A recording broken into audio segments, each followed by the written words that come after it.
yeah, whoa. Look, they can never keep me down, I'm going. And if I ever fail, just know I'll go again. I never quit, cause I know that every loss may lead to another win. I'm going up. I bet when I land, they gon' tell me it's luck again. See that I'm winning, it's harder to watch. I'm setting the stage, you should give me my props. You ain't got no soul, you lacking the spirit. You talk out your neck, I'ma show you I'm with it. I would really hate for you to sit and watch me win again and win again. Whoa. Who the best in this thing? Tell them, yeah, that's me. Tell them who bring the vibe, say, yeah, that's me.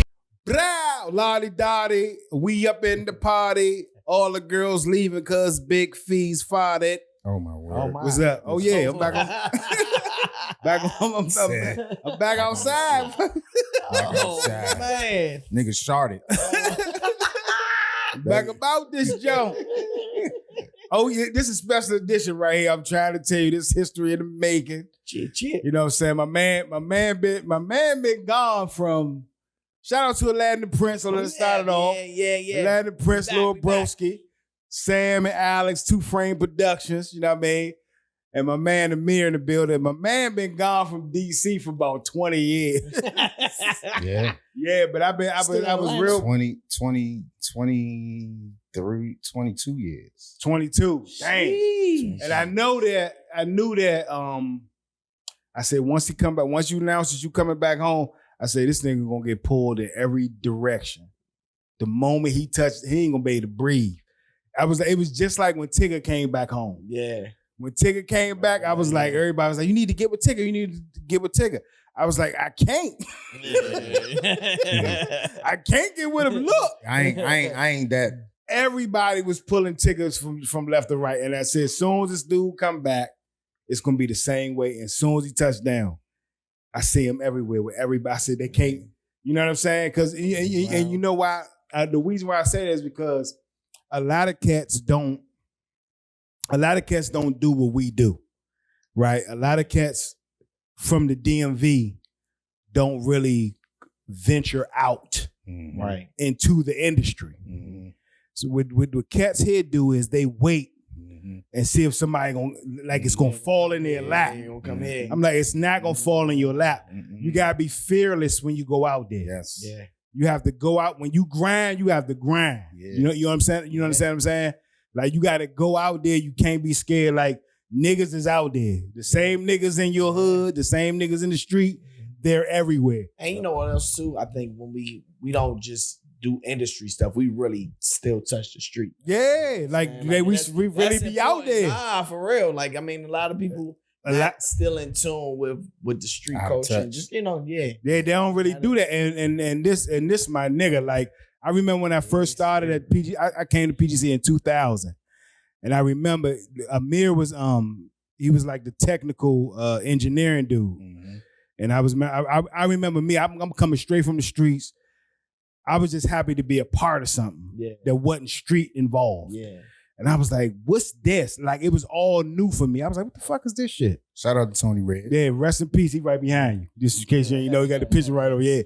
And Tony Red's That's my man. Yeah, Tony Red's brought me in PGC. And I remember when I first got to PGC, I was just happy to be there and be a part of something and be doing something other than street shit. Yeah. And then I remember when I met AMIR, like Tony Red's was the same way. He was like, we just from the streets and we out here, like it's something to do. Right. But I remember when I first met this dude, back then, he was focused. Mm-hmm. Like, he had a plan. Yeah. I ain't had no plan when I first came to PGC. I was just happy to be a part of something that had something that had nothing to do with something going wrong. Yeah. And he was in the joint. This nigga had we was young, like 20, 21, 22. Mm-hmm. He had a plan back then. Like, he knew what he was going to do. Yeah. He knew exactly what he was doing. And I remember I used to ask him, like, I used to be like, yeah, we about to go here, we about to go there. You try to go? He used to be like, nah. And he used to be like, nah, because he wanted the people, he saw us. He saw we wasn't focused like him. Yeah. He knew that. He knew we wasn't. He was like, them niggas ain't focused. I'm trying to get Reggie and Jay to take me serious. Right. That was his whole thing. We wasn't trying to get Reggie and Jay to take us serious. We was like, fuck that shit. Where the bitches at? Where the parties at? Boom. He was like, nah, I'm trying to get them to take me serious. So he said, I fuck with y'all, but I can't roll with y'all. So he was never a part of the street squad. He was always on his own. But I was always watching this nigga. I was like, I'm watching this nigga. I was like, something different about Amir. And then out of nowhere, I came to work one day and I was like, where Amir at? They was like, he in Baltimore. He the promotions director there. What was X105? Yeah, assistant promotions director. Yeah. Shout out to Thea. Thea was the one I really wanted to get attention. You know what I'm saying? Yeah, Thea did not ever pay attention to fees. Because she didn't pay attention to us because even Thea knew. We were shout out to Thea. She the VP of programming for iHeart and Breakfast Club and all that. Shout out to Thea. Thea Mitchell. She the head honcho. Head honcho. My sister. But Thea didn't even pay attention to us because at all. We wasn't focused like Amir. We really didn't know. We was just happy to be there. Amir knew. He was like, it's certain people I need to get to take me serious. Yeah. You know what I'm saying? Yeah. Certain people. And I remember Amir having a talk with me one day. It was at the Yard Fest at Howard. And I remember he had to go up there. He drove the beast up there by himself. He drove the beast up there by himself. And he was up there by himself. And we came separately. And I was like, why you leave? And he was like, fees. I never forget this shit. He was like, fees, I fuck with y'all. He said, I fuck with you. But I'm on some other shit. He was like, I need these people to take me serious. He said, I got a daughter. He said, I need these people to take me serious. He said, so I can't run around with y'all and do all that shit. And that's when I started saying, and he told me, he was like, this is an opportunity. He said, you need to start looking at it the same way. And that's when I started taking shit serious. Howard Yard Fest. When he told me that shit. I remember that. Crazy. Yeah. Luda came. Yeah. I remember Ludacris came in the Beast. Yeah. And he told me that. I was like, all right. And that's when I started doing acting. I started doing comedy. I started going on auditions, all that, because he told me that. The next thing you know, the Baltimore station, X105, it was gone. I said, where Amir at? This nigga was at Epic. Where you was at? Atlanta first. Atlanta. Yeah, to work at V103. V103 in Atlanta with Reggie Rouse. Yes. That's where he was Actually, this was before Reggie. I was at V103 before Reggie. So Reggie wasn't there yet? Nah, he wasn't there yet. The PD was Tony Brown and shout out to Tony Brown. And Tasha Love was a music director. And I went down there. You know, the whole time I was in Baltimore, not the whole time, but some of the time in Baltimore, I had been trying to get to Atlanta via Frank Ski. It was Frank Ski. Shout out Frank. Yeah, that's my brother. Ski. Frank Ski was syndicated to Baltimore. Obviously, that nigga's the mayor of Baltimore. Yeah. You know what I'm saying? So he was syndicated in Baltimore, and the station X1057 was in Baltimore. That was Thea's first program director gig. You know what I'm saying? She was a music director at PGC, and she became the PD at X1057. And she took me with her as her assistant promotions director. The promotions director was Marlia Austin. Shout out to Marlia, love her to death. But Frank was syndicated up there. So Frank used to come to Baltimore. Frank, Wanda Smith, rest in peace, Chuck Smith, Tara Thomas. They would always come to Baltimore. And you know, they'd be doing events for Frank and the station from time to time, probably like a couple of times a month. I had a street team. So what I did was, you know, what did we call the PGC squad? What was it? It was Street Squad, baby. Street Squad. I think I came up with that name. I wish he was here to verify it. So what I did was I had a street team in X1057, and that was Curtis and them. Curtis, Tashore, all of them. Yeah. Tashore, Curtis, like, and I'm talking, yes, and the street Shout team out. was fierce. Like it wasn't even just them. They was a vital part of it. But I had some white kids that was on the street team, like, because you know, Baltimore, the white people and the black people, poor and rich, they kind of live together. And this was before DTLR. This was before DTLR. Yeah. Well, actually, they was downtown locker room. They was downtown locker room. They was downtown locker room at the time. So I would be doing stuff with them via the station. And then what happened was Frank would go back to Atlanta and be like, man, we need an AMIR down here. He got a street team. They going crazy. You know, you know, what's the joint? The Black Arts Festival used to be down there at Camden Yards. We used to take over, and you know, 92Q was a competition. That was they cash cow at the time. Like 92Q was the biggest station in the Radio 1 cluster at that time. And I used to be me, Quicksilver, Malika Millette, Lil Mo, DJ B, Mocha. You gotta say Mocha. Mocha be like, what about me? Yeah, Shout out Mocha. Yeah, you know what I'm saying? But I would be taking them around the city to do shit. And man, it was so crazy because when I was in Baltimore, they allowed me to like do other shit. Like, obviously, I would be calling in on Mo Station. I'd be doing the street hits. The whole time I was at PGC, Tony Reds was the one always calling in doing the call-ins. Yeah. I was doing the driving because his driving record was bad. Yeah. You know what I'm saying? Nigga, that's how I met him. That's how I got it. Yeah. That's exactly how I got in PGC. So Tony Reds was like, I need a driver. Yeah. I think you went on to do something else. Yeah. Him and Dirty fell out. Yeah. Or something. And I that's how I was met there him. too. Well, I can tell you. And he was there. Yeah, I can tell you how that all happened too. But because that's how I got in PGC. I became Tony Red's driver. He was like, you can be my driver. I need a new driver. Because his license was fucked up. So that's how that's why they hired me. Boy. Yeah. Tasha Stewart, shout out to Tasha. That's my what daughter's godmother. I love her to death. She told me, yo, they hiring up PGC. I was like, man, tell me the day and time. Whatever it was, I was there, right? And I knew going in that I was gonna get the gig. Yeah. Because I knew that, like he said, I had a plan. You know what I'm saying? I hadn't really visualized it. I actually did. I didn't know where. I was working for Department of Defense, Education Activities out in Arlington. I had told the mail lady, man, this about to be my last job. Office job. I'm about to go work for a radio station. I ain't had no idea. Yes. I ain't know Tasha was gonna call me about PGC. Yeah. I ain't know none of that. Next thing you know, we doing.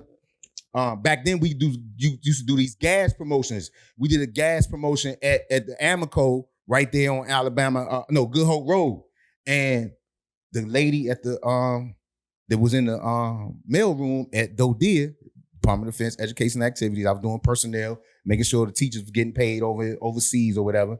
That was something I was thinking about, going to teach overseas. She came up to the jump over at the gas station. Was like, man, you said you was gonna go work for the radio station. Like, you did that shit. Like, so I kind of did have a vision for myself. Yeah. I may not have verbalized it to everybody else, but in my head, you know what I'm saying, I knew what I was coming in to do. But when I got to PGC, I started seeing how the business was run. You know what I'm saying? And then I also realized too, PGC wasn't gonna make me, they made it kind of clear without making it clear that they wasn't gonna make me a permanent or full-time position. So what I took from them was, I'm about to learn how to do all of this shit. Oh, nigga. You know what I'm saying? I'm about to learn how to do all of this. So That's by the time I got to Baltimore, I having my street team and all this shit, I kind of had known a lot about radio from the engineering side to the promotion side. And I was going back and forth to Baltimore. You was doing live broadcasts from the club. Exactly. Yeah. Setting up the posters and doing the engineering shit. Yeah. So by the time I was trying to get down to Baltimore, Frank Ski was telling the GM down there, man, we need to get AMIR down here. Or we need somebody like AMIR to run these streets. Because V103 was the heritage station, similar to what PGC. Yeah. But, so they typically was winning by default because they got the big stick. Pause. They got the big signal. You know what I'm saying? So they typically was winning by default. So they really used to say stuff like, when I got down there, I'm super aggressive, putting posters up all over the 85 South and all that kind of shit. And they like, man, we ain't really got to do that kind of stuff because we already number one. I'm like, man, I don't hear that kind of shit. You know what I'm saying? I come from a real radio war. Shout out to Antonio, this Cuban cigar smoker. Antonio. Because through war, you learn. Yeah. You know what I'm saying? So Antonio, through that, you learn work ethic. Exactly. Like, you got to be out first. So when you said to me, when you just talked about me going up to Y'all Fest, I knew that KYS had the Yard Fest on lock. But if and Antonio would be doing shit like going down to the DMV and getting parking permits for the whole block of Constitution Hall, so we couldn't even park. Nah, no bullshit. So when I saw him at the Yard Fest, he was parked on Georgia Avenue. On the yard. Yeah, Exactly. yeah. Antonio was smart. He was smart as shit. You know what I'm saying? Antonio used to work at BBC. Right. Yeah. Then he went Over there. He already He went over that joke. Yeah. I gotta lock this shit in. Yeah. They coming. Yeah. So Amir was on Georgia Avenue. Yes. We right there by ear. What was it? Earwax, Eargas, or whatever. Yeah. We right there. So but through war, you learn how to compete. So by the time in Baltimore, I was bringing that same kind of radio aggressive energy to Baltimore. You know what I'm saying? And to the point where, 92Q, they wasn't even really concerned about our jocks on their personality. They were more concerned about me and my street team, because we would be showing up. We would go to, you know, let's say I remember one time we had a Nas concert in Baltimore, and you know, both stations was to be there. Man, we made 92Q look so bad that like they started complaining to the label about how aggressive our street team was. You know what I'm saying? So Frank Ski seeing all this shit too. So he like, man, we need AMIR in Atlanta. I get to Atlanta, I'm doing the same shit. But the people at the station kind of like, man, we cool. We number one no matter what. No matter we ain't gotta be there on time, and we ain't gotta worry about nothing. We always gonna be number one. And they down south, so you already know it was. Yeah, but that may be it, some to a certain degree. But I don't want to say that people in the South are slow. I don't want to be on that or not aggressive. I'm just knowing that I knew when I came down there. I think at that time though, like I needed to make another impact. You know what it was? Yeah. It's because like we city. Yeah, no, but this is grind city. Like we, like we down there, they laid back. Yeah, so when AMIR got down there, it was a city mentality. Yeah, it was a city mentality. They was looking like northern mentality. Yeah, like what the fuck is you doing? Yeah. It was this we aggressive with it. It was aggressive. Yes. Yeah. So by the time I get down to Atlanta, I'm and they had a vehicle where we could do a live broadcast too, but they shit was different. Like we literally had to go on top of the building and turn the antenna to whatever direction we was gonna be in, and then go put the transmitter up to see if we was gonna get a good clear signal and all that. But I had already known how to do all of that shit. So I'm one of the promotions managers. Same thing. They allowed me to get a street team. They had never had a street team before. It was just like V103 never had a street team before. They allowed me to get a street team. They allowed me to have 5 people that could work part-time. And a couple of them was interns, and we just went on and made them part-time. And then nothing they wasn't doing. Y'all know this. When you go to an event and you set up promotions, like you would get a check for that. You know what I'm saying? Or you get money or cash for that. Or if you was an engineer, you got cash. They wasn't doing that at V103. So I told the GM, I was like, man, this ain't how it's supposed to go. Cause that means the salespeople taking that money. You know what I'm saying? I was like, nah, man, we doing promotions and we doing live broadcasts. Like we supposed to get money. Man, they ended up changing that shit. I wouldn't. They ended up changing it. I'm like, where the bread at? They also allowed me to get I never forget this. They allowed me to get a bat light. You know what I'm saying? One of them Gobos. You know what I'm saying? Because we had one of X1057. So I was like, oh shit, we about to get one of these in Atlanta. I think it was like $1,200 at the time. And I remember the Rock the Mic concert was out in Atlanta. That was Beanie and them, right? It was, I know 50 Cent was on that jump. Yeah. And Fabulous and that was Mo and them. Yeah. All of them was on that shit. So when the curtains closed, I'm at the venue. I told Tasha, I said, man, I'm about to bring this bat light out. Go crazy. So the curtains closed, motherfucking V103 like logo right up on the motherfucking curtain. Everybody going crazy. Everybody that work with me going crazy. Like, ooh, shit, we going crazy. We make it look like we took ownership of the joint. So I kind of just brought that same kind of energy down there. But Atlanta really, you know what I'm saying? Like, to me, that like Baltimore was love too. What they allowed me to do in Baltimore was like, cause B and Mo and Malik and them, they prices to go and do shit was too high for some of the sales teams. You know what I'm saying? So, man, I'm up there hosting comedy clubs, I'm up there hosting Monday Night Football. I'm up there hosting poetry slams. I'm doing all of this, so I'm leaving out with the bag. Yeah. You know what I'm saying? And they took so good care of me that if I felt I couldn't make it back down the road because I was living uptown, they'd take care of hotel for me. You know what I'm saying? They gave me a gas card. Like, they treated me so well up Baltimore, man. But then when the radio station went off the air, the radio station, I'll never forget this, March 7th of 2003, March 6th, Thea was calling me. I was in the car with my kids, and she was calling me. And back then, you could go to the labels and pick up promo shit. You know, I was a king of going all to the labels, getting all the promo shit and putting the sticker on. We handed it out to the streets. So I was on my way to go see maybe Damon Light or Cootie or something, one of them. And D-Light, what up? Yeah, and go pick up CDs, promo CDs. You know what I'm saying? CD Pro, shit like that. Posters, stickers, all that shit that he used to give, the labels used to have. Yeah. Thea called me. She's like, yo, you by yourself? I'm like, nah. She's like, all right, I'll call you tomorrow. So tomorrow, March 7th, I go to the branch to pick up this shit. She like, man, just hurry up and get to the office. So I'm like, all right, I'm picking the stuff up. She's like, man, don't worry about it. Just come to the office. So I get to the office of Baltimore. Just like most story. And motherfuckers in there crying. Yeah. You know what I'm saying? So I'm like, what the fuck? What's going on? And she like, man, they taking us off the air at 11 o'clock. So I'm like, what? Like, I had set up, I'll never forget this shit. The following day, we was doing something with Fabulous and Mo at the Boys and Girls Club out there in Baltimore. And I was like, but I got all this shit set up. Like, you know what I'm saying? In my mind, I didn't understand that when it's a rap, it's a rap. You know what I'm saying? Yeah. They don't give a fuck about none of that. Radio cutthroat like Man, a motherfucker. listen, bro. March 7th, 11 o'clock, the very first song they played was Welcome to the Jungle. Aerosmith. They played that song. Rose of the Jungle, that's Guns N' Roses. Guns N' Roses, I'm sorry. Yeah, Guns N' Roses. And they turned it to Howard Stern. So X1057 was gone, but Howard Stern was on the back on the radio. Damn. That was his shit. So I'm like, damn.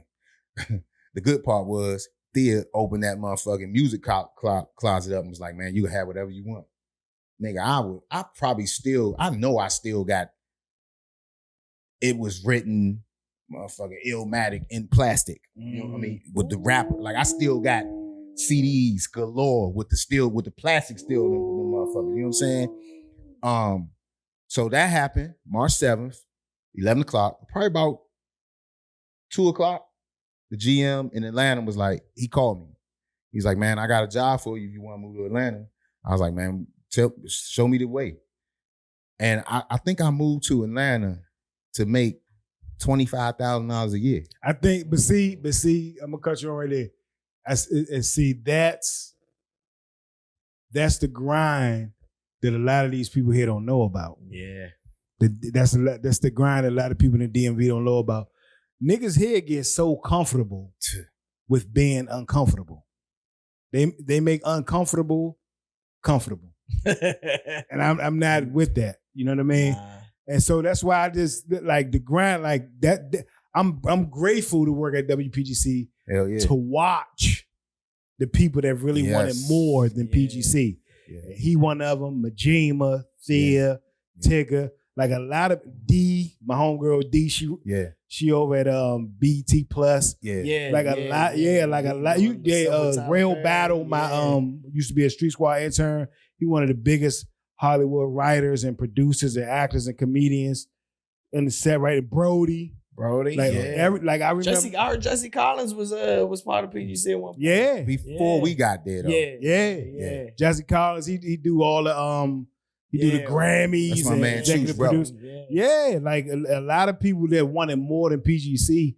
That's who I was looking at. Yeah. And so this was the closest thing to me. I was like, I'm coming. Yeah. So and then I gotta give him his flowers, right? Because he was, I don't know if you know this, but he's the person that made me realize PGC was like a fraternity. Yeah. So I was just so youngin' in the game, man. And I was my first time down in Atlanta, and Amir was like, yo, as soon as you get down here, I got you. Like, like whatever you need, I got you. Like, and I'm just a young, like, I ain't, you know what I'm saying? So I get down there and hit him up. He's like, man, boom. First place he took me was the barber shop. I don't know if you remember Me, You. I think it was Me, You, Money. I think we was in the barber shop, Mhm. and you was just giving me games like, listen, man. He was like, yeah, like just always remember this, like always leverage your relationships. Mm.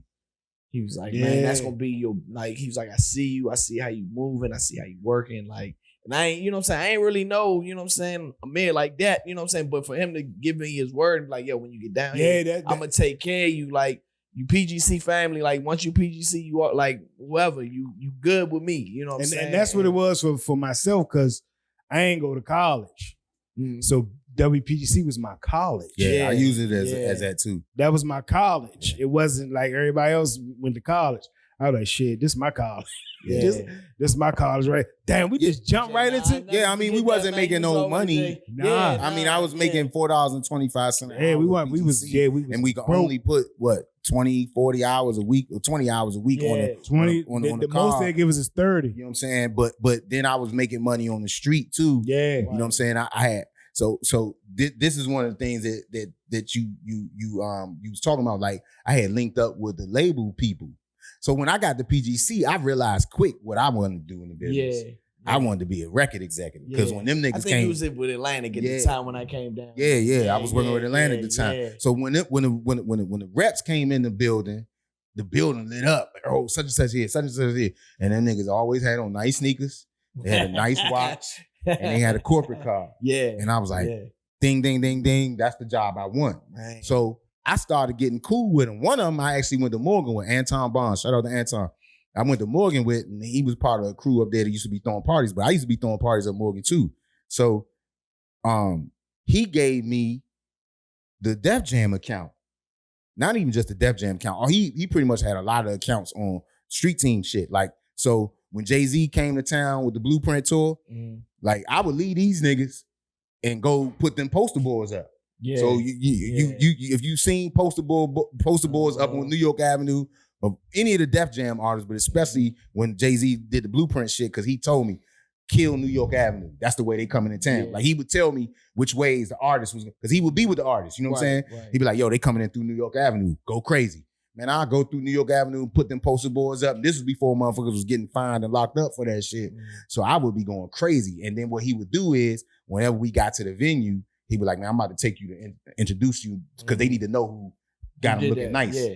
Took me in there to meet Jay a couple of times, you know what I'm saying? And whoever it was, if it was Memphis Bleak or any of them niggas, he had me on the street team doing that kind of shit. And it was me by myself. I think he might have probably was doing some shit, but he wasn't really going crazy like I was. Right. But I took that same mentality everywhere I went. Like, oh, I'm about to go crazy. Like, this ain't just about to be, you know, some one-off type shit.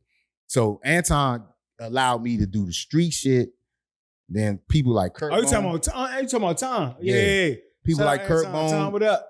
I would go to Kurt Bone parties, and I'd be like, man, let me pull up with the PGC van Yeah. and hand out bags of CDs and stickers and shit. Yeah. He was like, man, come on through. And he slide me some bread for that. Right. I just, you know, was like, man, I'm about to make this shit work for me, because I wasn't making no money for Yeah. real. Right, You know what right. I'm That's what you gotta do. saying? Yeah. That's what you got. Damn, we veered off in the I story. know, right? Hey, man. All right. So with that being said, ladies and gentlemen, our special guest today, Amir. Damn, Al, we supposed to be talking about shit. We went right to Hey, the man, PGC. listen, yeah, you know. Yeah, we had to go there though, man. Had to. A lot of history. Yeah, because I knew, man, like I said, I knew once he came home. Shout out to Nucci, from Pro Stories. When I saw Dro and T.I. and all them on there, I was like, I know that's Amir. Yeah, nah, I didn't even have to call him. I said, well, that's Amir. Tip was already gonna be here because he was doing the Capitol Center joint, Yeah. and they lined up the Dro shit to work, but it just so happened, you know, that's family. Grand Hustle is my family. Yeah. But I manage PSC, which is Dro, Country, Mac, and obviously T.I. You know what I'm saying? So I manage them. So, you know, they in the town. Yeah. I'm probably gonna be with them. You know what I'm saying? No matter if I knew or not. You know what I'm saying? PSC album coming up. Yeah, we got a Gangsta Grills coming first. We're gonna do a Gangsta Grills with drama. The music is already done. Yeah. A lot of and we actually getting ready to put out a single in probably the next 2 weeks. That Rico joint, is that on the album? Yeah, that's on there. That Rico's joint on rock. Hey, Slim. Yeah. Dro like that, Slim. there. Dro really is one of them. Dro You know nice, what? nigga. And you know what I really love? I love the space that he's in, man. Yeah. He's so focused. And, Yeah. Yeah. And clean and sober Dro. Sober Dro, man. Yeah. Oh man. Yeah, clean and sober Dro Dro. at the BET Awards Yeah. last year. We had a real good. Oh yeah, combo, man. Because Yeah, I had well I had him doing the radio room.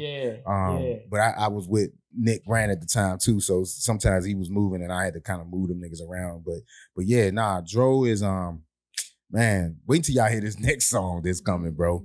This nigga going so crazy, bro. I love it. And then he started popping this shit at the end of the song, like your hand to go crazy. Like Dro is in a space right now, and I've always said this, and I even heard Tip say this one time years ago, South by Southwest. Somebody, I think Sway asked Tip, like, man, anybody in the crew ever made you rewrite your verse? And he looked at me and he looked at Sway and he said, man, if Dro on his shit, he'll make a lot of niggas rewrite their shit. Dro like that. You know, I be keep on telling it. My 2 favorite artists from Atlanta I got 3. My 3 favorite artists from Atlanta is Sci-Hi, Dro, and rest in peace, Bankroll. Bankroll Fresh. Man, I got a story about him too. Bank was like that, nigga. I'm sorry. Sci-Hi is incredible. Sci-Hi, nice, man. What he doing now? I mean, he's still, he's still a part of that Kanye team. So, you know what I'm saying? I mean, he getting some checks, writing shit for motherfuckers type shit. You know what I'm saying? He gonna always be right. Because if you writing for people, you ain't never gonna have to worry about money. Yeah. You know what I'm saying? Nah, for sure. So he's still doing that, and he making himself. I saw him post some couple of weeks ago, maybe a month or 2 ago, looking for management. I should have reached out to him, but he ain't with his own management anymore. I mean, according to what he posted, and this was probably about a month or 2 ago. I think I still was living in LA when I saw that shit. Damn. But nah, that's fam. Sci-Hi's fam. Obviously all the Grand Hustle. Like I Grand Hustle to me is really what gave me the national look. Yeah, because you went from Atlantic to Epic with L.A. Reid, right? Was L.A. Reid at Epic? Yeah. So I went to Atlantic. So here's what happened. I left V103 and went to DTLR. Helped DTLR open up their first 9 stores in Atlanta. So I was doing the marketing for them. Mm-hmm. And then I left DTLR to go to Atlantic. Mm-hmm. So Bad Boy, Slip and Slide, all that Young Jock shit, Danity Kane, B5, motherfucking Boys in the Hood. That was the first song I worked. And then I left them and went to Interscope. I went to Interscope, Robin Thicke, Young Buck, 50, all of that. And then I left them. And so you went DTLR, Interscope. No, DTLR, Atlantic, Interscope, back to V103 to be the music director. Okay. I did the music director thing. That ain't really work out. But great experience, you know what I'm saying? Made a lot of things happen there that they still do. And then Grand Hustle. Yeah. Grand Hustle where you shined at the most though. That's you really got to do your thing. I feel like Grand Hustle, obviously, that's my family, but it became a family. Like I was actually kind of like hanging out with these niggas before. You still cool with Jason Jeter? Yeah, that's my man. Yeah. Jason has done stuff for me that no other human has. Yeah. You know what I'm saying? That's my brother. Like he could call me right now and be like, bro, I need this. Boom, boom. Yep. Say whatever. Yeah. You know what I'm saying? So, but Grand Hustle allowed me a couple of things. To be on the road with a superstar, right? Yeah. Cause no denying. Facts. Motherfucking Clifford Harris is a fucking superstar. And at that time, he was beaming superstar. You know what I mean? So what happened was he had gone to court for the gun shit. And Jason was like, man, I was already working records for them. You know what I'm saying? Country records, some other shit. And I had some shit moving. I had some motion moving. And I wasn't happy at V. And Jason was like, man, why don't you just come over here with us? Yeah, went over there and sat with him. He was like, man, listen, this nigga about to go do a year and a day. And before he do that, he going on the road. I'm gonna put you on the road with him. And at the time, I was already running country shit up, rich kid shit up, young LA shit up. Like we was already putting shit on points on the scoreboard. You know what I'm saying? Drove shit. He's like, man, I'm gonna put you on the road with Tip. That allowed me to. So before then, I was regional, meaning Georgia, Alabama, Tennessee, Florida. Those are my regions by working at Atlantic and Interscope. But when I'm out with T.I., That's everywhere. I'm everywhere. From motherfucking Utah, Salt Lake City to motherfucking, you know what I mean, The real Kansas. experience. Nigga, we on the road, Yeah. like in a bus going crazy. Like everybody's, you know what I'm saying, sleeping in bunks, all kinds of shit. Yeah. Real road shit. So when you on the road with somebody, that's when you get to build with them. You know what I'm saying? Right. Now I had all, again, shout out to Clay, rest in peace. That's my brother. Man. Miss you, man. But I was learning so much shit from him. Learning shit from Tip, learning shit from Jason, learning shit from Snake, learning shit from Doug, but it still was like a family too. Like, so when if it was ever time to get active, niggas, you know, wasn't nobody, you know what I'm saying? Yeah. So that's my family. You feel me? Like, if anything happened to me in Atlanta, I can call one of them niggas and they gonna be like, all right, I'll be there. You know what I'm saying? Yeah. I know that's happened before. You feel me? So Grand Hustle allowed me to be national. You know what I'm saying? That's what I accredit them. And I probably should talk about that more when I'm doing interviews and shit, because they allow me to be not just known in the region. Now I can call motherfuckers in Texas. You know what I'm saying? Now I can call motherfuckers in Cali. Now, so a lot of motherfuckers still got my number in their phone as AMIR from Grand Hustle. You know what I'm saying? Yeah. And I take pride in that. You know what I mean? And that's still my family to this day. Nice. Yeah. That's pretty much how I got my experience in 2005 when I went on that Seagram's Live tour and I was the host. And Quicksilver and Lil Mo and Raheem and Tila, and I was the host. I remember that. Yeah, and I was there. I was seeing you in Atlanta when I was down that joint. Yeah. Y'all gonna remember shit that I don't remember. Yeah. But once you start talking about it, I can kind of. Yeah, that was 2005. I was the host of that joint. I remember that. And I seen you in Atlanta. I was like, dang, what the fuck am I? I'm out here really doing it. And when he said on the road, the tour buses and all that shit, I was like, I know that experience. That's when you really start building with motherfuckers and building your relationships. And that's when you realize this is my life. Yeah. Absolutely. That's it. Yeah. Like you can't, regular shit just don't play in your head no more. Cause you on the road, you doing what you love, and you getting paid for that shit. Yeah. And I was like, I can't, that's why I'm still in this shit. I can't do this shit no more. Then we had some topics today. We had a couple, man. I guess we forgot about the topic. Listen, We didn't drove right. Topics, Good man. reminisce. I think you trying to be messy in these topics. Let me look. at it. I forgot what the topics were. We were supposed to be talking. We might not. What time is it? We can get through like 1 or 2, man. Now we might. I want. You know what I want to talk about? What? I definitely want to get into this Rare Essence documentary that you working on. Damn. I ain't. Do anybody know about that? Nah. I ain't ready to talk about that yet. Okay, my bad. It's a concept right now. Okay. You know how Donald Trump say I got a concept of a health plan, a health bill type shit.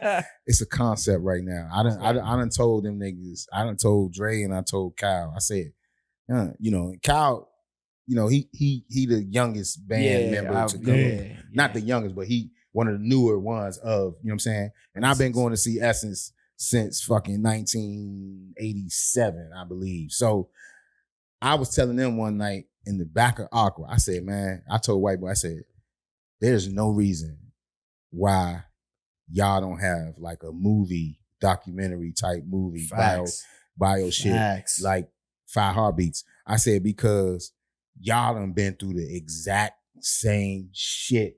If you watch 5 Heartbeats, you can take them people out of there and put the members of Rare Essence in there. They can do a movie. Yeah, they really could. They can do, and it's not just them. Junkyard could do it. Backyard could do it. Definitely need one. You know what I'm saying? Like why they ain't doing it? Why don't none of them got no pod? All of them need to have podcasts and be doing movies. Hey, man. JY back, especially That's JY back, Rare Essence, and Northeast. All of them should have a movie. I don't think y'all understand. Essence should definitely have. Essence was like Guns N' Roses. Like they was real like fucking rock stars, man. So Still I don't are, think, like, yeah, I nah. mean, Capital, nah, I mean, nah, nah, motherfucking nah, nah. But Capital I'm talking Center, about, Go-Go like, Live, no, yeah. all There's that shit should be a everything. movie, man. Them There's- niggas There's bullshit. there's murder, Don't be there's fucking crime, with y'all, there's man. there's happiness, there's wins, there's losses, there's bricks, drug all- deals, there's everything. There's Yeah. everything. in this shit, Everything. yo. Yeah. So I don't know why, but it's just a concept right now. So we'll see. I think that In that war I'm room, let me just know gonna if you put, need some help. yeah, you already know. I'm just gonna put it out there. I think at this point, Red Asses, white boy, no big fees. I think right now at this point, Red Asses need to be the first ones to put out a movie about their life. I agree. They need to do that shit. I agree. Like straight up. I agree. Like, I already all told the him money that they making from the money they make from the go-go, they need to put that shit aside and allocate a budget for a motherfucking Red Asses movie. Well, here's the thing, because me, Like and a you real one. me and you been having conversations over Yeah. the last couple of weeks. Here's the thing, and I've been following up with the people that you done put me with, and everybody keeps saying the same thing. Well, the documentary I didn't pitch to them, but as it pertains to certain things that are go-go, if it was me, if I had the money and everything, I would shoot that shit and put it on Tubi, Yeah. right? Yeah. But And it's a people- go-go committee?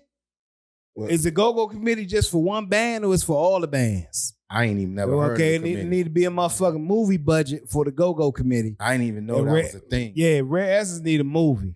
Yeah, they definitely need a movie. Because Foots got But- killed. Like all Yeah. that shit need to be But go-go y'all niggas Mickey. know- it's more than that. Like, All all that remember shit- when Benny and Funk was beefing? Yep. Lil Benny and James Funk Funk went to rehab. And White Boy, that's when White Boy had to take take over the band and all Yeah, that. like, nigga. yeah, East Side shootouts at the East Side. It's Like, what so the much fuck? shit. Like, God, oh my God. you know what I'm saying? Like, My first Foot's son got killed. Like, yeah.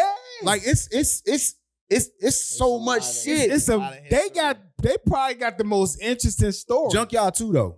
JY, I mean Yeah. JY, because JY was JY the first. JY wasn't the first band signed to a label though, was it? I think it was No, Trouble Funk. Funk was. Trouble Funk was the but- first one, but then but JY JY followed they up got- with Def Jam. Yeah, With you gotta Russell think. They original front line, only 2 of them still living. Yeah. Or 3 of them. Only 3 of them still living. Like Lil Durk, Shorty Pop gone Pop because gone. he was a motherfucking cold killer. Yeah. Yeah. So Heavy one gone. Heavy Rest in one peace, gone. Big Will. There was another one that was on, I think his name was Durk.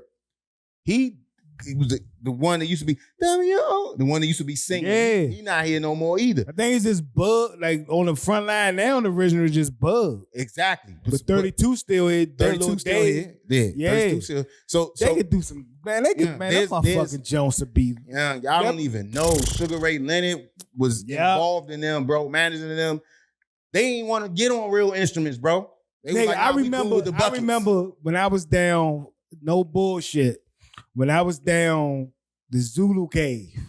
It's called the Zulu Yeah, Cave. I'm talking about. Zulu. Yeah. And Scarface was down there. They had Scarface. I got that on CD. Red Essence had Scarface down there. Yeah. Motherfucking Chris Webber, X-Ray Hip, and all them.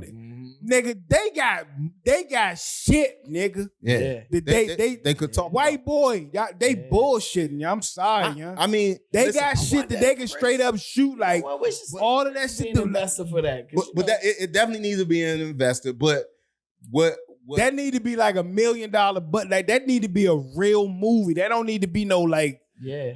That need to be Good a to go real type shit. fuck nah. Nah. That need to be a real joint. But here's the thing, and they everybody gotta like humble down in a sense, because we not gonna get the Hulus, we not gonna get the primes, we not gonna I get. disagree. Listen, I'm telling you, they want motherfucking Elton John, nigga. You seen Netflix? Yeah. What they wanted? They wanted Beyonce for halftime, my nigga. So you got you. Where they at with Here's it? the thing. You got a table of people who don't even know fucking go-go exists. And if there's one person in there that knows about go-go, if it's 12 people in that on that table and one person know about go-go, his voice, her voice ain't loud enough to get everybody else to be like, man, that's a good idea. Won't we Why spend you our think money that on is? Uh-oh, here we go. that? Well, Oh man, I ain't I mean, messing with you. I'm messing with you. Shit.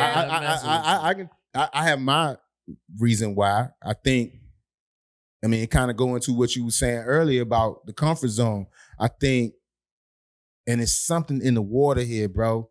And I think that we have this arrogance, and it's a gift and a curse. Mm-hmm. The arrogance is, man, we like that. We ain't got to do this, woo, woo, woo. But then the other side of it is, damn, I ain't about to be doing that. Like, it's like, you know what I'm saying? It's certain shit. That part right there, that part that you that's just the curse said part. is the curse. That's the curse part. Where they feel like, with go-go artists and go-go bands feel like they don't have to go through the grind. But the grind is their grind. The grind is their grind. Yeah. They don't see another kind of grind. Yeah. Because they never had to do another kind of grind. They don't see the national grind. They just see local, the regional. Yeah. Right. The national grind is way more scary. And like you said, they like, why would we go through the scary part when we making all this money? We doing our thing here.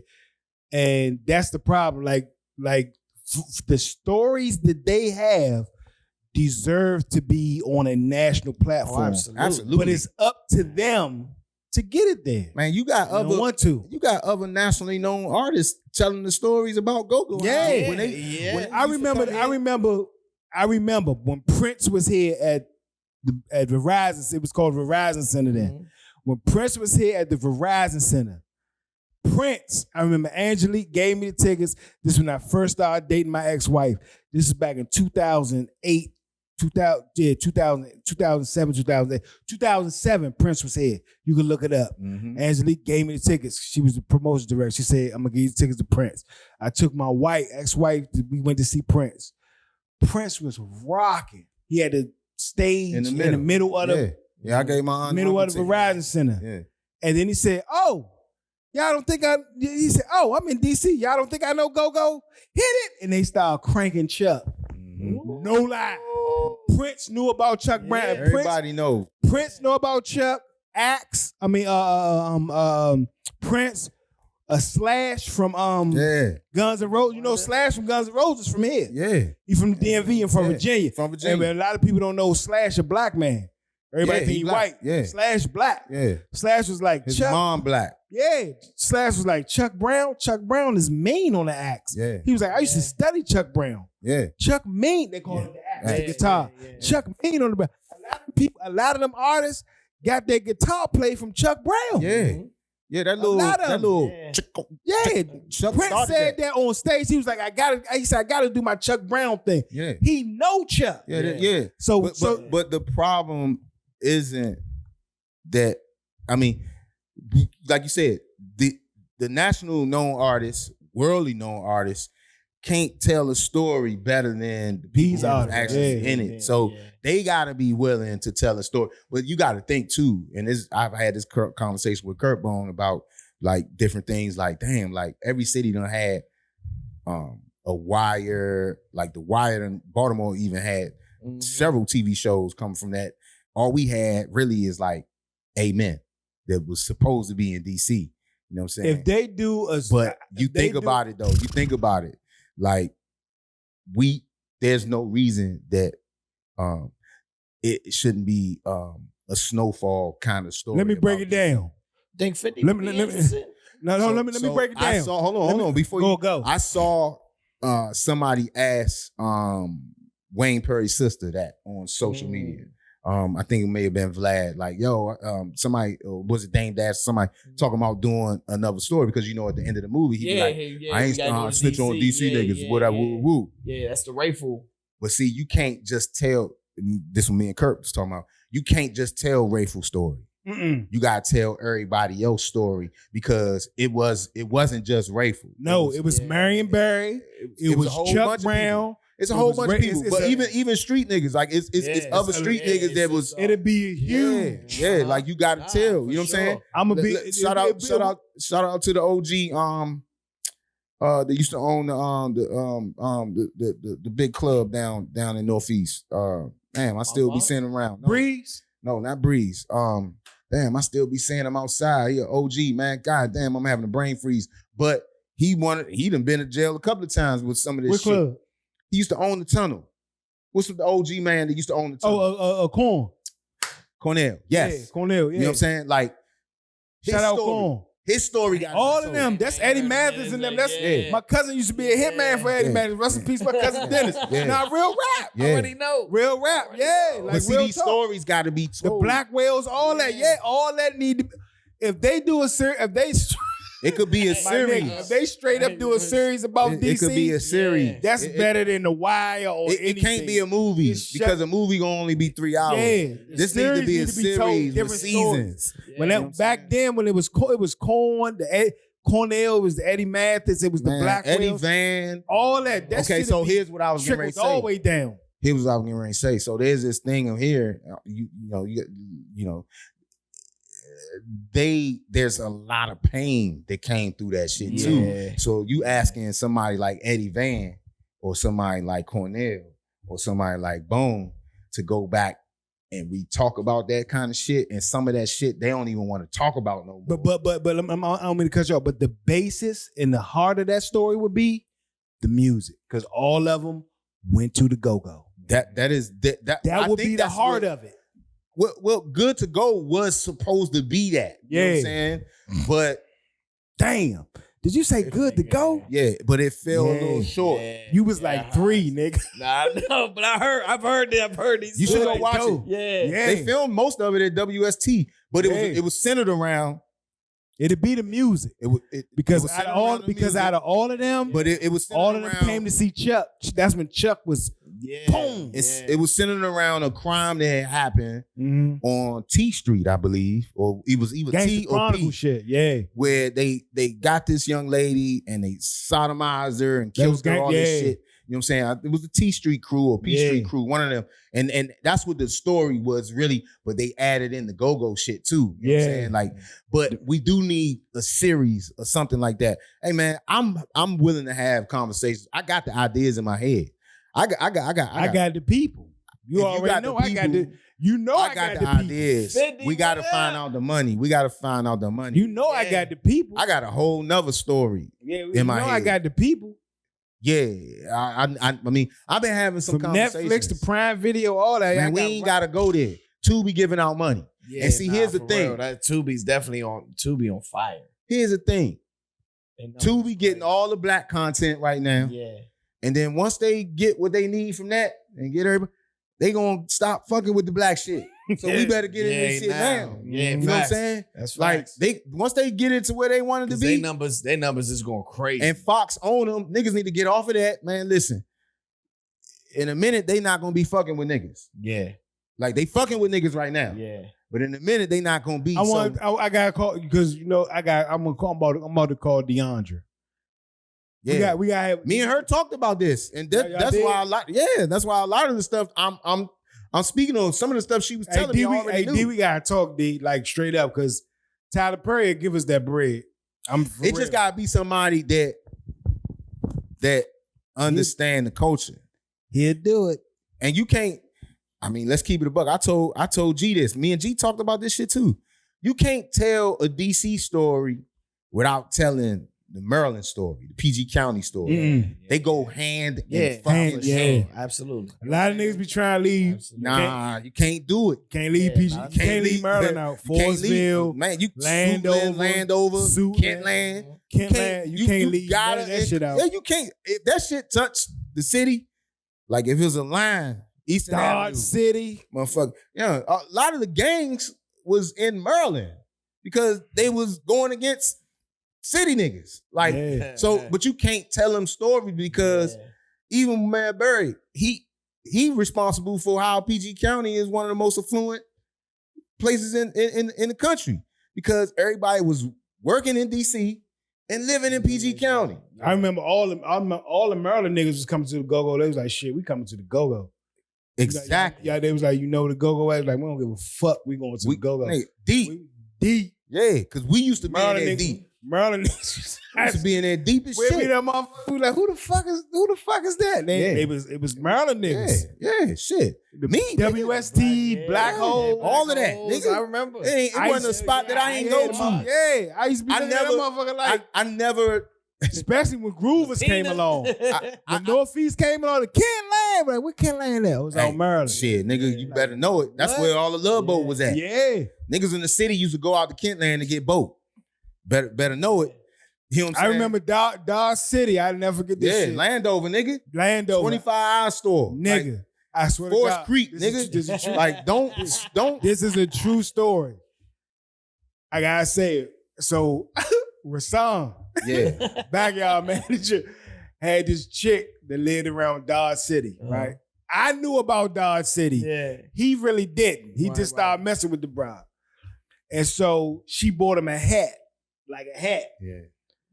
So we was leaving the crossroads one night, and I didn't know it was a hat. Yeah. It was like 3:00 in the morning. Oh no. He's like, you think you stop past Shorty house? I gotta pick something up. It's a fucking hat, like he got on. I was like, I was like, where she live at? He's like, I'll show you. We driving. I think it was Riverdale Road or some shit like that. We driving up the joint. And then it was that left you gotta make. To go up it, like a left, and then you go up in Dodge City is one way. I'm a DC nigga forever. Born and raised in DC. But I know about Dodge City. Yeah. One way in, one way out. You getting murked. Yeah. There's some real Maryland niggas up there that'll bust your ass. So I was like, where you going? He was like, we gotta go up in there. I was like, we in the PGC Montero. Oh, yeah. I remember that. I'm like, nigga, you out your fucking. I'm like, nigga, we not going up in there. Yeah. I'm like, he was like, wow. I was like, nigga, that's Dodge City. I know about that. Yeah. I was like, and we in this PGC truck. I said, what you gotta get? He said, she bought me a hat. I said, you better get that. You better get the fuck out of here for no hat. I'm not going up in there for no hat. We ain't coming out. We not coming out Dodge City in this Montero with PGC on it. They gonna rob the shit. Yeah. No. Maryland has some wild spots. I was like, no. I asked him about that story. I'm But like, you no. can't tell, you gotta tell the interaction because some killers in Maryland. It's some killers. Yeah. Niggas, all my partners was getting money. Like Crossing niggas. Nigga, all my partners out Largo was getting motherfucking money. Lago, Landover. Like, Landover niggas was getting money. Suitland niggas was getting money. Where's Sugar Ray from? Palmer Park, nigga. Palmer Park. Yeah. All that Landover, Kentland shit, that shit been infamous for a long time. Yeah, you know what I'm niggas, saying? Yeah. So me and Kirkbone was talking about this. He was just like, man, you can't just, because he was like, every time he sit down with somebody, they want to talk about Ray. And he was like, man, but it's so many other people, so many other players. He was like, Ray just was the one that everybody knew. You know what I'm saying? He was like, but it was so many other different players. And he was like, the thing about it is, this what Alpo's sister, Wayne Perry's sister was saying. She's like, you can't just tell Wayne's story. You can't just tell Alpo's story about him coming to DC. How did he end up being able to come to DC? Well, because Ray went to jail. You know what I'm saying? And why did he think to fuck with Wayne? Oh shit, he needed some protection out here. He needed somebody that, who ain't give a fuck. So but it's so many other pockets, you know what I'm saying, that you gotta tell, right? Yeah. Man, them niggas around Shaffle Oaks and all them Landover niggas was getting money, bro. Sheriff, bro. All them niggas was getting money, bro. And it was killers around there too. You know what I'm saying? So you can't just, you gotta tell a metropolitan area story. Right. It gotta be deep. Because the Go-Go's wasn't just in DC. Crystals is not in DC. Cherries, a lot of them Classics. spots. Rhythms. Yeah, the Capitol Center, nigga. That's the first time I ever. Classics, that's not in DC. You gotta tell. And them niggas was coming. What? Nah, Every for time. sure. They was out there. Every fucking time. So the stories gotta, they gotta, just, to me, Snowfall is one of the greatest shows ever made because it told the story. It told the story and they had the music of the time. You know what I'm saying? They had the music of the time in there, bro. Which I thought was amazing. Like they even played Trouble Funk on one of them episodes. Drop the bomb off. You know what I'm saying? Yeah. So I'm like, okay, this can be done in the DC metropolitan area. We don't have nothing. No, not one show. Yeah. That so much history. So much rich history. So it could be done, but niggas gotta think Tubi.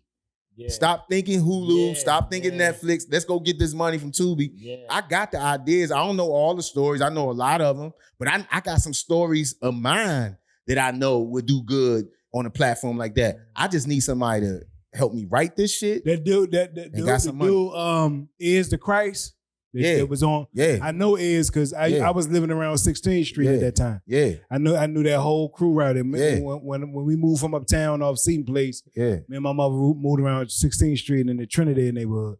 So when Ears of Christ was telling that story about Dre, aka Tank, and all that, I was living around there. Yeah. All that shit was real. That's the first time I ever seen Alpo. When I was living around 16th Street, I used to be around there all the time. I used to have a homie that story alone, the shit is talking about. Yeah, that story alone is interesting because I witnessed that shit. So it's got to be. We got to have a conference call. We could do that shit. Yeah, we gotta get somebody with some money who got some money. I don't want to say to waste, but they got some money to invest because it's a story that needs to be told, bro. And all you gotta do is have the right minds in there. Yeah. You You said something about a go-go committee. That needs to be a real thing where people can sit at a table. Yeah, I mean, but you know, that's not even they have one, but that committee just only allocated for itself. The real there needs to be a real go-go committee that's really for all this for a movement to really happen. Yeah. Well, see, for the type of shit we talking about. I only been here a couple of weeks, and what I noticed is everybody still kind of go for themselves here. Yeah, like it ain't no. That's why I said. I said when this nigga touched back in town, like that's why I wasn't really tripping off you coming here so fast. Yeah, because I knew the moment you came back in town, I said, nigga, he gonna be getting pulled left and right, and I wasn't really tripping because. I come see you. I'm like, where you at? You at? I'm in LA. I'm in New York. Yeah. I come see you. Yeah. It's the moment I know you stop touchdown here, it's a wrap. I just kind of been observing, like going. I ain't really been outside. I mean, I've been a couple of places, but I kind of just been observing and seeing what's missing, right? Mm-hmm. Because I've been in Atlanta, because I've been in LA, I see how things are done in this different kind of way. Yeah. Meaning, like, you know, obviously in Atlanta, everybody stick together. They figure this shit out. I mean, obviously that's not up here. There's certain instances where that's not the case, but for the most part, it's gotten better though. It's gotten better. I mean, it ain't all the way listen, but it's gotten better. Well, there's no fucking reason why there has not been another Go-Go Live since 1988 or whatever that fucking shit was. There's no reason why it shouldn't have been a national Go-Go song. Daryl? Since yeah. And again, me, you know, I know people who who've been talking to him. He like, man, you can't get these motherfuckers on the same page. But see, in Atlanta, every year, birthday bash. Mm-hmm. It's an institution. Facts. New York, every year, motherfucking Hot 97 do they shit every fucking year. You know what I'm saying? And there's no reason why we don't have that kind of institution here in DC. You know what I'm saying? DC, you know, in the DC metropolitan area. When I was living here, that's what we said, DC metropolitan area. We didn't say DMV. I can't really get used to that. It took me a while, bro. I understand. I was like, because I still cringe when I ride through Virginia. Like, I know they motherfucking will snatch me up quick over there. Man. But I say all that to say, like, there's no reason why we don't have them kind of institutions here in DC, man. Like, you know. Well, since we kind of on this subject, we might as well throw it to the last topic that was on. What do you think about the 2027 draft being in DC? I don't think that's ever happened before. That's gonna be dope. Yeah. See, one thing DC know how to do is make something look big. So that's gonna be partying and shit. I ain't gonna be living here at that point. You ain't gonna be in 27? Nah, my talents are gonna be back down south, man. I gotta go back to Atlanta. And I say that because the music shit just ain't really here. You know what I'm saying? Right. Like, if you're a lawyer, you're a doctor, you're a politician, you're a philanthropist, you're a nurse, you enter DC is the spot. But with this music shit, again, it kind of go to the same thing. Like, folks ain't really trying to, like, figure it out. You know what I'm saying? It's a lot of conversations, but ain't nothing happening. But the draft it's probably going to be close to 1 million people coming in town for that. I believe that. You know what I'm saying? Yeah. And it's going to be dope. And it's going to be right down on the mall. That's going to be huge. That's going to be huge. I think one thing I think that'll happen, obviously a lot of artists and stuff will come in town for that kind of shit. But I think hopefully DC can It need to be a national go-go song out by then. wave a big enough flag that people leave and be like, damn, that shit was dope. Like, it can happen. Come back. I mean, yo, that's probably one of the biggest things that's wrong with go-go is you know, that there's no original songs that have gotten a national attention. But here's the thing though. I don't necessarily know if DC wants that. Like, that's the same nigga. You said that. Sam said that. He said that. Everybody's saying that about it. Everybody said. Everybody. I mean, you gotta think, right? But I mean, if you don't want the national territorial place, like we beef over, you know what I'm saying? 7th and Kennedy beefing with 5th and Kennedy. Like y'all literally a block from each other, and y'all like how you spinning the block to do a drive by? You know what I'm saying? Like, well, I mean, it was that at one point in time. You know what I'm saying? Like it's gotten better, but I say that to say that our city has been so territorial and it's been ours, and it's like, nah, we not letting it go. Well, it's also independence, right? Like you think, right? The first urban brand, anybody, I don't give a fuck. Somebody try to tell me somebody in Philly was doing this shit. That shit don't matter. Universal Madness was the first to ever do it. So the independence of it, it's a gift and a curse. Because it's independent, because we know how to get it out the trunk, and we've been doing it that way. And this is the same thing with go-go. It's like, yeah, we so independent. Like we cool being independent. And that's cool. That's great. Because I always preach, even to upcoming artists, man, try to do as much as you can by yourself. You know what I'm saying? Let them come find you. But at the same time, it's like, we so independent with it. We like, man, we ain't about to let nobody help us. Yeah. You know what I'm saying? And I'm starting to feel that here. Like this trip back, moving back here. I'm starting to feel like, yeah, nah, nigga, you got ideas, but nah, we cool. And for me, it's like, all right, let me go where motherfuckers know how to play ball. Go where you're celebrated, not tolerated. Exactly. You know what I'm saying? And I haven't been here. I drove from out LA on February 16th. I got here on February 19th. And I've been here, like I said, just watching, looking around, seeing what's going on. And that's why I say it's like, nah, nigga, we cool. I'm like, oh. That's why I say for the vision that we have. Yeah. That's what I'm saying. Like, they don't have the vision that we have for go-go. I got a vision for go-go like that because of the conversations that I had with Chucky from the last interview. I got the last Chucky Thompson interview, and from Chuck Brown. The last time I talked to Chuck Brown was at the DC Lottery joint down by the big chair when he brought Cassette Michelle.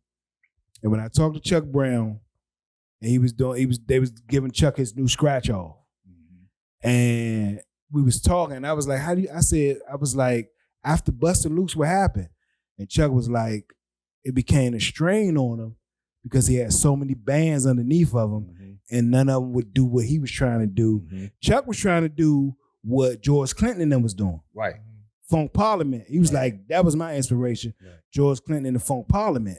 So he said, I was trying to take go-go around like that. He said, Trouble Funk, follow me, Big Tony and them. Yep. Like he was like, if we could have kept it, just kept going. He said, but everybody was looking at me like I was supposed to be the one that keep it going. I'm like, nah, all y'all starting bands do what I'm doing, so we could take it to a national point. Chuck said, I wanted go-go to be like hip hop. I wanted bands started in every state and all that like hip hop doing. He said, but they just wouldn't do it. He said it became a strain on me for the, you know what I'm saying? Yeah. So I was like, dang. I was like, so you wanted it to go national. So that's when he was like, that's why I was happy. I said, well, how you feel about Jill Scott doing it? And then Chuck was like, I don't want told her to go ahead. Right.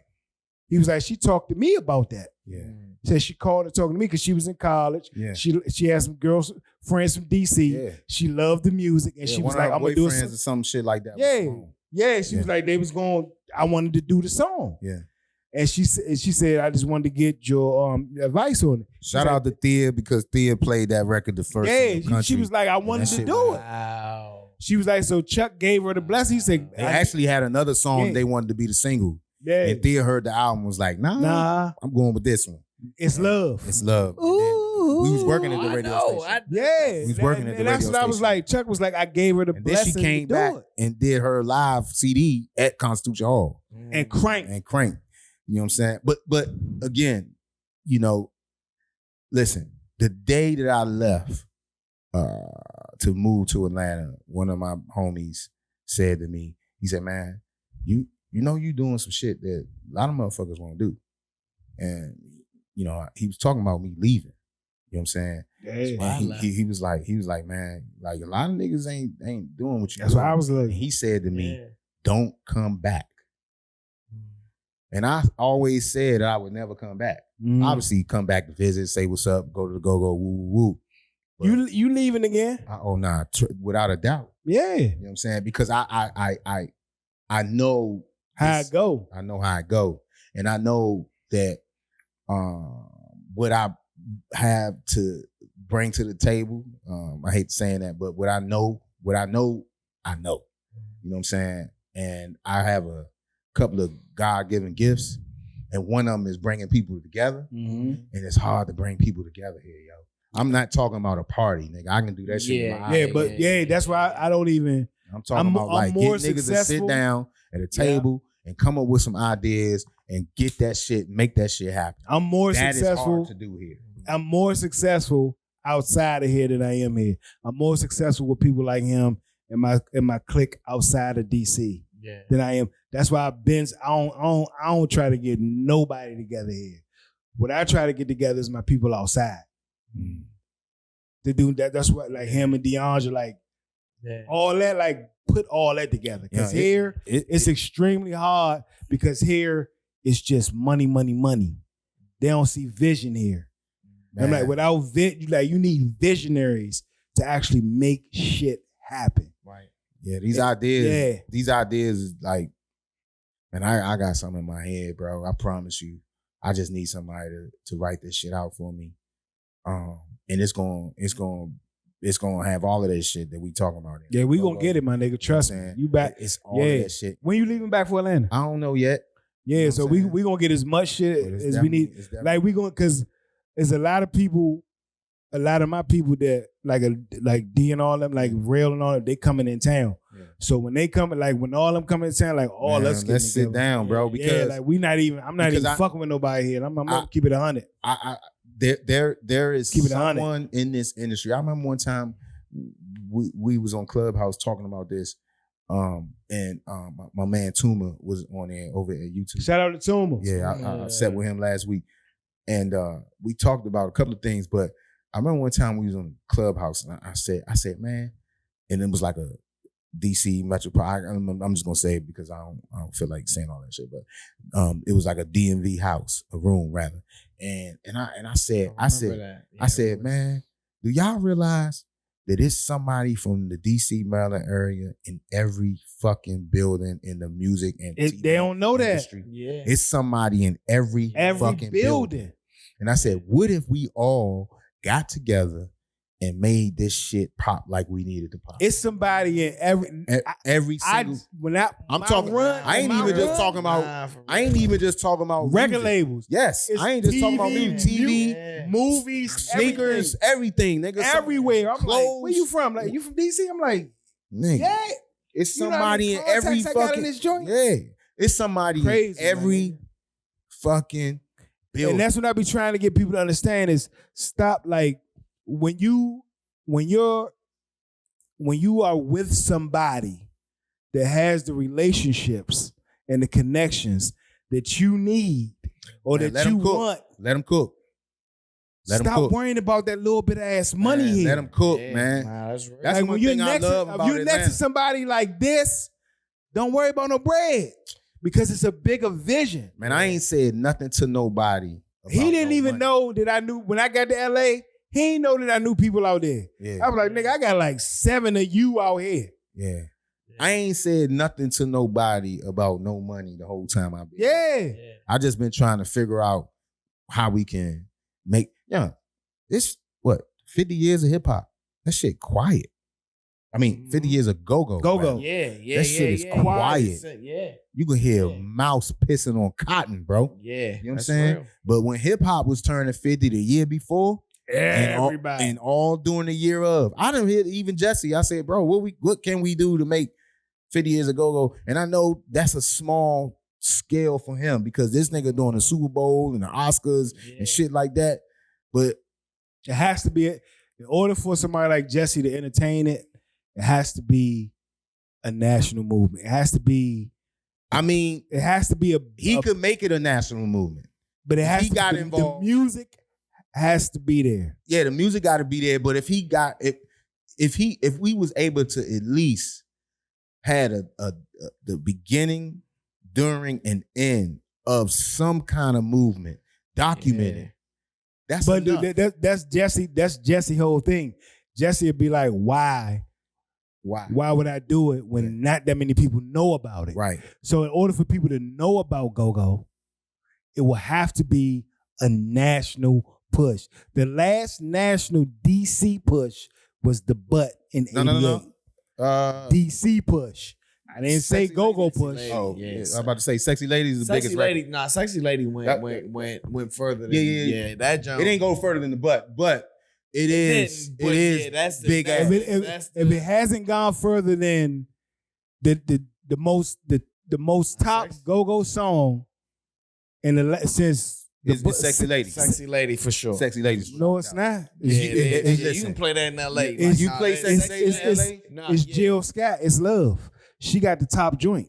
Yeah, but None of them passed her. they not gonna But look these- at that as but- go-go though. They But- don't. They don't. but They should. DC, It definitely is. You talking about strictly DC? Then I give it to UCB, Sexy Lady, because they was sitting that on the road with Wale. Right. Yeah. That's how they. That's how So, the record but that's did. the last joint. That is last joint. I'm It's talking not 25 enough years ago. consistency behind it for Jesse Collins to be like, all right, I'm fucking with it. Like remember when Taraji and Regina did Yeah. BET? But they had to do He's done his. He's done his due diligence. And he may Yeah. say that. However, Mhm. it's still shit on the ground, man, that we can pick up and we can make shit happen. That was a great. He even did it on the Oscars by having the young lady. That was Jesse Collins all over. Yeah. He's doing his part. I'm not saying that he's Absolutely. He Absolutely. doing more than they doing here. Yeah. So shout out Jesse. not. man. But I mean, it takes and somebody stuff like that need to be appreciated for motherfuckers to work even harder It would because take they see people somebody- on the outside. Kevin Durant put it on his show. Yeah. When O'Shea Jr. was in the car, he was playing go-go. He's playing Chuck Brown. Yeah, when he was in the so They did it for, everybody what's outside of here doing they Real Housewives of Potomac, they put it on their joint for Yeah. They did it for the what was it? The cross jump. Yeah, the cross. Yeah, they had backyard out in Canada. on there. Yeah. everybody outside of here is doing more than the bands here are doing. So it just needs to the bands here need to stop being lazy, like I said, Yeah. and see what everybody else is doing on the outside. I wouldn't and they call need to them pick it lazy. up. I wouldn't call them lazy because they definitely do work. Yeah. It's just that Where they do work at? in Here. here. That's it, Right. man. That's what I'm saying. But you got to think though, man. Like I was trying to book Backyard to come to LA. I actually gave them upfront money to do the Juneteenth shit, right? And they travel with 20 people. yeah. So that's 20,000 for travel. They don't even make 20,000 as a band. You feel me? For the play. Right. So I'm talking about 20,000 to travel, right. and then the 25 or 5,000 that they want. Like, and I'm not gonna make no money. Like, where do that make sense? At? Right. You know what I'm saying? Yeah. So it's Shout out to Skills. Skills, the rapper from VA, because Skills a DJ in LA. And when I was out there with Skills, when I was out there doing this joint with you, Skills was DJing at a day party. He was, Yeah. Oh, bro. and he started playing go-go. Yeah. man. And I listen, got up and walked in and I said, you playing go-go? And these LA motherfuckers getting up dancing. man. One of Bloods the and first Crips up that parties. motherfucking party. One of the Like, first what the parties fuck? I went to, DJ Artistic. He's I remember when we was down South by Southwest. Red Essence was down there. yeah. They was partying like shit outside. Yeah. I was like, where y'all from? They You was can't like, help to we from dance here. to it. It's infectious. Yeah. It's an the experience. same. It's the same beat as your heart. You know what I'm saying? So you can't help for dance and have a good time with it. But I think there's a bigger issue with it. Like it ain't. Listen, they gotta have them original songs. Mhm. They can't be the cover. I mean, they should do the covers, but it can't just be covers. Them original songs got to get up and go, and then local got to fuck with it too. Because nowadays radio don't even fuck with the go-go. Nope. You know what I'm saying? They need a Viva. Now it's the kids. The kids want to be rappers. Well, They don't want. that's because go-go hasn't. They not playing their songs that they like. What They I not- say? They not playing the younger songs. They not. What I playing- say? They not playing the songs that these youngins like. So if you 18, you go to a go-go with your pop or your uncle or your aunt, you don't know none of them old songs. You know what I'm saying? Even the covers. Like you don't know none of them songs. So you want to hear them cover some scissor shit. Or Rod Wave. Or motherfucking Future or you know what I'm saying? And I give Junkyard credit because Junkyard, even back in the day, Junkyard always, to me, took the most risk in playing newer songs or songs that was familiar as far as covers. And I've had this conversation with White Boy, and talked about some of the R&B risks that they would take playing songs like After 7. Last night I had the best night of my life. Like Levert. Like nobody else was doing them songs but them. You know what I'm saying? Right. So and to this day, because I just seen a clip of a Junkyard performing Not Like Us. And I'm like, well, what the rest of these go-go bands doing? You know what I'm saying? Like, you gotta stay current to stay afloat in this shit. Right. If you want the youngins. Right. Junkyard ain't worried about no youngins coming to see him. Yeah. But my point is, you still kind of gotta mix this shit up. You know what I'm saying? If you not giving us no original songs, you gotta you know what I'm saying? Right. I don't know how you get these youngins' ear anymore. You know what I'm saying? It's a couple of things. The bands ain't in the schools no more. Yeah, exactly. You know what I mean? Taking the music out of the schools. Took the music out of the schools. Yep. And then, I mean, technology now, it's like, why y'all want to play the drums when I can just get a beat pad? Boom, boom, boom, boom. Throw some 808 on there. It's a couple of things, like I said in the podcast previously, in order to get them youngers' attention, it got to be something they're going to want to do. And if they can see the go-go bands doing videos and original songs. Marketing. Yeah. It's called marketing. They have to market themselves to the point where the youngers like, okay, we don't have to rap. We can get in the go-go band. We can do the same thing and we can go across the country and we can do this and we can make money. We can make videos. We can go on tour. That's it. They got to become real artists. Marketing. I pretty much real rap enjoyed this episode right here. We ain't talking about shit. I'm kind of glad we ain't get into that messy shit. Topics that we said. Talking about the city. I'm kind of glad we got to teach some real PGC. I ain't even gonna hold you, man. I'm kind of glad. I was looking at these topics. I'm like, this nigga want to be messy pants. You know what I'm saying? I was gonna be letting him. Alex ain't get to talk one time this week. Say hi, Alex. I ain't want to talk to Diddy. I ain't want to talk about none of that shit, bro. Damn, no Kanye. Right. We talk about real industry shit. I'm happy. Thank you for coming through, man. Thanks you always come through for me, man. Y'all know what it is. Always love. It's another episode of the Big Feast podcast, and we out.